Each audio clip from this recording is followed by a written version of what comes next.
this over with. Oh, yeah! Holy jumping! I don't believe this!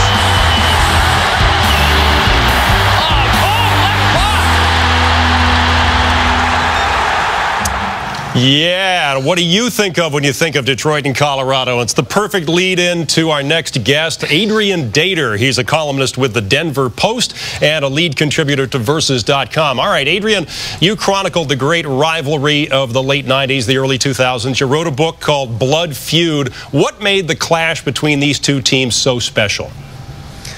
Well, it wasn't just the blood and guts and the nastiness to the rivalry. It had all of that. But the level of hockey was the best of its time. My thesis of that book and anything in general was from about 1996 to 2002. I defy anybody to tell me a better played and nastier rivalry in pro sports than that time. We saw what happened on the ice, Adrian, but there are a lot of behind-the-scenes stories in your book. Do you have a favorite one? You know, there's so many. Some of them can't be said here probably for our viewing audience, but the one that comes out to me a little bit was when Claude Lemieux was leaving the McNichols Arena one night, and he had just hit Slava Kozlov in a game, got him a one-game suspension actually. Scotty Bowman said something to him from the team bus that was waiting outside. Lemieux was running around with walking out with his son, wife. Heard that, said, "Excuse me," and then he walked onto the Detroit bus to confront him while pretty much the whole Red Wing team was there. And he obviously got told some choice things from the team and by Scotty. Quickly diffused itself from there, but I think that's just a thing that that's the kind of thing that happened in those days in that rivalry. It was just unbelievable. Adrian, Darren McCarty, of course, is on the set with us. Is there anything that you can tell us that can be told on national TV that involves him?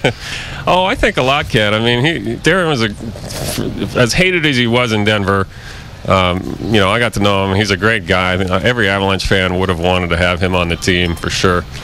I remember the hat trick he scored in a playoff game that just killed the team. I believe it was the 0-2 playoffs. Just killed him. Came out of nowhere. Scored him on Patrick Waugh. That to me showed what kind of a team that was. A third line, fourth line guy came out of nowhere to score a hat trick. McCarty scored a lot of big goals against the Avalanche, a lot more than people realize. I got nothing but good things to say about Darren. Well, I know people hate me in Denver for saying that. That's all right. You know that book was awesome too. I've read it front to back, and obviously spending about 3 hours with you, just talking about the stories and that. And you bring up that hat trick. That was game 1 in the conference finals, and the Avalanche, they seemed to get up. They're up 5-3. And I scored it in the third period, so that was good. But bringing it back, Jones, is that we were talking about before, is that the big thing about the March 26th game was that remember the year before we set the record for most wins in the NHL in history, and the Avalanche beat us out. First 3 games of the year, the next year, they beat us. In this game, we were down 2 goals, 4-2 when the brawl sort of happened. It sort of sparked us, and I was able to score the 0-2 winner. So us winning that game, I think, meant more to the team and the camaraderie in our dressing room, and to prove that we could beat these guys, because you know what, it was back and forth, but they had our number at that point, and from then on, it was give and take. It was one of the best toe-to-toe stand-up. You know, it was like a gaudy fight. You know, it was just stand back and just throw, and both people are bloody, but at the end of the day, they still have respect for each other. I don't think there's ever been a better regular season game than that March 26, 1997.